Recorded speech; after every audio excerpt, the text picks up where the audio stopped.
नमस्कार साथी अवस्थी। फिलहाल अपडेट्स ये हैं कि कोरोना की वापसी की खुशखबरियां सुनाई दे रही हैं। खुशखबरियां कह रहा हूं, कितने सारे आदमी बेकार हो, बीमारी आ रही है, खुशखबरी है। मैं कमेंट देख रहा था आपके सेशन में आने से पहले, कुछ लोग लिख रहे हैं कि सर अब इससे डर नहीं लगता। हाँ तो भाई साहब, ये डर नहीं लगता तो ये तो केवल एक अपडेट समाचार हुआ। अरे डर लिया करो, बीमारी है, बीमारी को सीरियसली भी लेना होता है, ठीक है। तो चलिए, कोरोना से जुड़ी हुई अपडेट है। अपडेट ये है कि कोरोना इस सीजन में फिर से वापसी कर रहा है। इस सीजन में वापसी कर रहा है और हमारे लिए ये डरने का विषय होना चाहिए या नहीं, ये तो आंकड़े बताएंगे जब आप सुनेंगे। लेकिन फिलहाल के लिए ये बीमारी वापस आ रही है और इसका म्यूटेशन का वर्जन, यानी कि इसका जो प्रोटीन स्वरूप था, जो इसके न्यूक्लिक मटेरियल के ऊपर चिपका हुआ था, उसमें परिवर्तित स्वरूप निकलकर बाहर आया है। और परिवर्तित स्वरूप के बाहर आने से कई जगह राज्यों में एडवाइजरी की अपेक्षा की जा रही है। दिल्ली सरकार ने एडवाइजरी जारी कर दी है, कई देशों ने इस पर अपनी एडवाइजरी जारी कर दी है। इसका मतलब कुछ ऐसा स्वरूप है जो कि व्यापक स्तर पर प्रसारित हो रहा है। इसीलिए आप और हम आज के सेशन में इसका जिक्र कर रहे हैं। एक बार के लिए हम थोड़ा सा इसका वो जो डायग्राम बनते हुए देखा, पिक्चर देखी कोरोना की कि ये कोरोना होता है। असल में ये चारों तरफ से जो स्पाइक्स दिखाई दे रहे हैं, ये स्पाइक्स प्रोटीन स्पाइक्स हैं जो इसके न्यूक्लिक मटेरियल के चारों तरफ बने हैं। म्यूटेशन यानी कि उत्परिवर्तन जो समय के साथ होता है, म्यूटेशन की वजह से, जीनोम्स के सीक्वेंस के परिवर्तन की वजह से या किसी भी विकिरण के प्रभाव से कई बार जीनोम सीक्वेंस का असर बदलता है और ये जो निकले हुए स्पाइक्स हैं, इनका मॉड्यूल परिवर्तित हो जाता है। स्पाइक्स छोटे बड़े हो सकते हैं, सघन हो सकते हैं, छितरे हुए हो सकते हैं, छोटे बड़े हो सकते हैं, किसी भी प्रकार के स्पाइक में परिवर्तन आ सकता है। फिलहाल जानकारी जो आ रही है वो ये है कि कोरोना का जो नया वेरिएंट है, जो कि ओमिक्रॉन का ही एक सब वेरिएंट माना जा रहा है, उसके अंदर उत्परिवर्तन से इन स्पाइक्स में परिवर्तन आया है, जिसकी वजह से वो प्रसारित हो रहा है। इस वेरिएंट का नाम JN1 बताया गया है और ऐसे में इसका देश में प्रभाव हेडलाइन बन चुका है। हेडलाइन इस तरह से है कि दिल्ली में 23 कोविड के केस रिपोर्ट हुए हैं। सबसे ज्यादा केरल, महाराष्ट्र के अंदर केसेस देखे जा रहे हैं। 9 मंथ ओल्ड बच्चे को भी कोविड-19 बेंगलुरु में अभी नोटिस किया गया है। ऐसे में दिल्ली, मुंबई, बेंगलुरु को मतलब देखा जा रहा है और दिल्ली सरकार ने बकायदा इसी विषय से बेड, ऑक्सीजन और वैक्सीन की तैयारी के अस्पतालों को निर्देश दे दिए हैं। वेरिएंट में कुछ है, इसीलिए इस तरह की चर्चाएं हो रही हैं। ये केवल भारत ही नहीं, भारत के बाहर भी JN1 कोविड वेरिएंट केसेस में सिंगापुर, हांगकांग, थाईलैंड का नाम भी आ रहा है और ऐसे में सबसे ज्यादा केसेस थाईलैंड में देखे जाने की खबर है। इन सारी खबरों पर विस्तार पूर्वक चर्चा होगी। कितना व्यापक है, किस तरह की वैक्सीन काम करेंगी, हमारी जो लगी हुई ऑलरेडी वैक्सीन हैं वो सब काम करेंगी या नहीं करेंगी, तमाम बातें बताएंगे। लेकिन उससे पहले एक जरूरी जानकारी जान लीजिए साथियों। जाइए तो अब अपडेट के साथ आगे बढ़ते हैं। तो साथियों, शुक्रवार को गुजरात के अहमदाबाद में 20, यूपी में 4, हरियाणा में 5 और बेंगलुरु में 9 महीने के एक बच्चे को पॉजिटिव पाया गया। दिल्ली सरकार के द्वारा इसके लिए अपनी तरफ से एडवाइजरी जारी की गई। नंबर्स की अगर हम बात करें तो केरल में 182, महाराष्ट्र में 56, इसके साथ साथ तमिलनाडु में 66, कर्नाटक में 16, गुजरात में 15 केसेस देखे गए। बाकी अन्य जगहों पर भी कुछ मात्रा में, जैसे गुजरात, राजस्थान, हरियाणा, दिल्ली, सिक्किम, उड़ीसा, वेस्ट बंगाल, यहां पर भी केसेस देखे जा रहे हैं। दक्षिण भारत में और दक्षिण पश्चिम की तरफ का जो भारत है, वहां पर ज्यादा केसेस देखे गए हैं।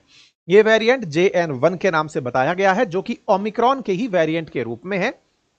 JN1 और उसके सब वेरिएंट LF7NB1.8 को जिम्मेदार इसके लिए माना जा रहा है। कहा जा रहा है जिनकी इम्यूनिटी कम है, जिनके अंदर रोग से लड़ने की क्षमताएं कमजोर हैं, उन पर यह ज्यादा प्रभाव डाल रहा है। JN1 वेरिएंट की पहचान 2023 में पहली बार हुई थी। यह ओमिक्रॉन जो वायरस है, ओमिक्रॉन जो कोरोना का ही एक रूप था, उसका सब वेरिएंट BA.2.86 से ही बना हुआ है। 2022 में BA.2.86 से ही सबसे ज्यादा कोरोना के मामले निकल कर आए थे। इसमें म्यूटेशन हुआ है, जिसकी वजह से ये सारी चीजें ऑब्जर्व हो रही हैं। JN1 ओमिक्रॉन के BA.2.86 का एक नया स्ट्रेन है, 2023 से दुनिया में है। दिसंबर 2023 में WHO ने इसे वेरिएंट ऑफ कंसर्न घोषित किया था। इसके करीब 30 म्यूटेशंस हैं ओमिक्रॉन के, यानी कि ओमिक्रॉन के अंदर कई परिवर्तन हुए जो इम्यूनिटी को कमजोर करते हैं। इसी वजह से JN1 फिलहाल सुर्खियों में बना हुआ है। जहां तक भारत में बात हो तो भारत के अंदर जब सबसे पहली वेव आई थी उस समय वुहान स्ट्रेन क्लैड एस आया था, फिर अल्फा आया, डेल्टा आया, कप्पा आया, फिर ओमिक्रॉन आया था। और उस ओमिक्रॉन के ही सब वेरिएंट आए थे, जैसे BA.1, BA.2, BA.4, BA.5, इस तरह से ओमिक्रॉन के ही रूप आए थे। और जो रिसेंट आ रहा है वो इसी ओमिक्रॉन का ही JN.1 सब वेरिएंट है। तो इस प्रकार से कोरोना के अंदर सब वेरिएंट JN.1 जो सब वेरिएंट ऑफ BA.2.86 है, फिलहाल ये सुर्खियों में है। इसी के ही सब वेरिएंट मतलब ओमिक्रॉन 2.86 के ही LF7 और NB.1.8 के भी केसेस देखे जा रहे हैं। अब दूसरा अपडेट, ये तो हो गया वेरिएंट का प्रकार। कहां कहां देखा जा रहा है एशिया में, तो एशिया में सिंगापुर और हांगकांग, थाईलैंड, इसमें इसके जबरदस्त केसेस ऑब्जर्व किए गए हैं। सिंगापुर में कोविड-19 के JN.1 के सैंपल्स देखे गए हैं। कोविड सब वेरिएंट जो केरला में देखा गया है वो और जगह भी नोटिस किया गया है। एशिया में 50,000 मामले अब तक इसके रजिस्टर हो चुके हैं। सबसे ज्यादा 33,000 मामले थाईलैंड में, और ये मामले फ्राइडे तक के हैं।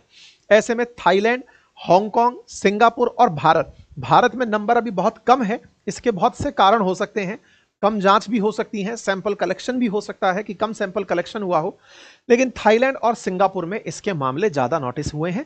भारत में अभी 3 डिजिट में ही मामले पता चले हैं, लेकिन इसका यह मतलब नहीं है कि 3 डिजिट में मामले पता चले हैं तो इसका मतलब मामले नहीं है। हो सकता है जांच का भी विषय ना बनाया गया हो, इस सैंपल को इस लिहाज से ना देखा गया हो। डिपार्टमेंट ऑफ हेल्थ जो फिलीपींस का है उसके द्वारा एडवाइजरी जारी कर दी गई है। इसी तरह से डिपार्टमेंट ऑफ मलेशिया के द्वारा एडवाइजरी जारी कर दी गई है। एशिया की जो ये कंट्रीज हैं, सिंगापुर, थाईलैंड, चाइना, एशिया की जो कंट्री है, इन सब के अंदर इसके मामले बढ़ रहे हैं। भारत में भी लगातार इसके मामले निकलते आ रहे हैं। पड़ोसी मुल्क पाकिस्तान में भी 8 से 10 पॉजिटिव केसेस इसके दिखाई दे रहे हैं। इंडिया में जो कोविड का नया वेरिएंट है ये अब ministry of health and welfare की भी वेबसाइट पर दिखाई दे रहा है, जहां इसके नंबर 257 बताए गए हैं।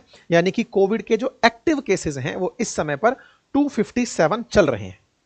भारत में कुल जितने लोगों को कोरोना हुआ था उनका नंबर भी इस वेबसाइट पर है, जितने लोगों की जान गई वो भी नंबर साथ में है। और शायद हम भारतवासियों ने जो ये नंबर देखा था, इस नंबर को हमने इतना ज्यादा जी लिया है कि हम उस डर से आगे निकल आए हैं। हमने इस डर को हराया है। इसीलिए जब इसकी खबर आती है तो हमें केवल यह लगता है कि हमने वैक्सीनेशन तो करा ही रखा है, हमारा अब ये क्या ही बिगाड़ लेगा। लेकिन साथियों, कोरोना का वेरिएंट है। जब भी कोई एडवाइजरी आए, सूचना आए, तो आप उसे सिंसियरली जानें, क्योंकि किसी भी चीज के बारे में पहले से कयास लगाना जल्दबाजी हो सकता है। केरल और महाराष्ट्र के अंदर कोविड के केसेस ज्यादा हैं। ऐसे में कोविड के जांच वहां पर ज्यादा और सैंपल कलेक्शन की जा रही हैं। मुंबई के अंदर भी केरल की तरह ही मामले निकल कर आ रहे हैं और गाइडलाइंस यहां पर जारी की जा रही हैं।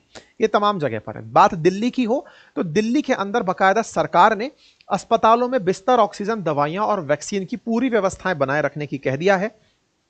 कहा गया है कि सारी तरह से प्राइवेट लैब्स को तैयार किया जाए, जो भी जांच के मामले आएंगे उन्हें प्रॉपर तरीके से जांच लिया जाए। ठीक है, तो ये एक अपडेट है, बाकी इससे पैनिक करने की जरूरत नहीं है।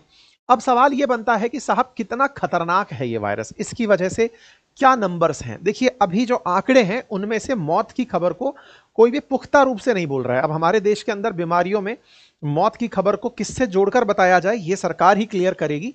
नंबर्स मौत के अभी हाईलाइट नहीं हुए हैं। कुछ जगह पर, एक दो जगह जिनकी मैं क्लेम नहीं करता हूं, उनमें 2 नंबर्स बताए जा रहे हैं कि 2 लोगों की मौत की खबर है, लेकिन पुष्टि नहीं है। ठीक है, ऐसे में इसकी वजह से चिंता है कि ये जुकाम की तरह के लक्षण दिखा रहा है। नाक बहना, खांसी, बुखार, सिर दर्द, गले में खराश, उल्टी, दस्त जैसे इसके फीचर्स दिखाई पड़ रहे हैं। बड़ा सवाल है कि हमने तो वैक्सीनेशन करवा रखा है, तो क्या हमें यह असर डालेगा? तो वैक्सीनेशन होने पर आपकी इम्यूनिटी अगर मजबूत है तो आप पर इतना खतरनाक असर ये नहीं डालेगा।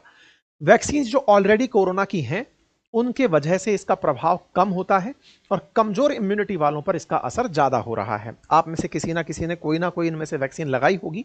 फिलहाल ये सभी इफेक्टिव वैक्सीन मानी गई हैं, बाकी सरकार सब पर नजर बनाए हुए है। आप क्या कर सकते हैं ऐसे में? सरकार का जो काम है सरकार तो कर ही रही है, आप क्या करें? तो पुरानी रिहर्सल्स को दोहराएं। पुरानी रिहर्सल्स थी कि मास्क पहने, हाथ धोएं, सांस संबंधी सावधानी बरतें, यात्रा में सावधानी बरतें और अगर कोई लक्षण हो तो नजदीकी डॉक्टर को जाकर दिखाएं।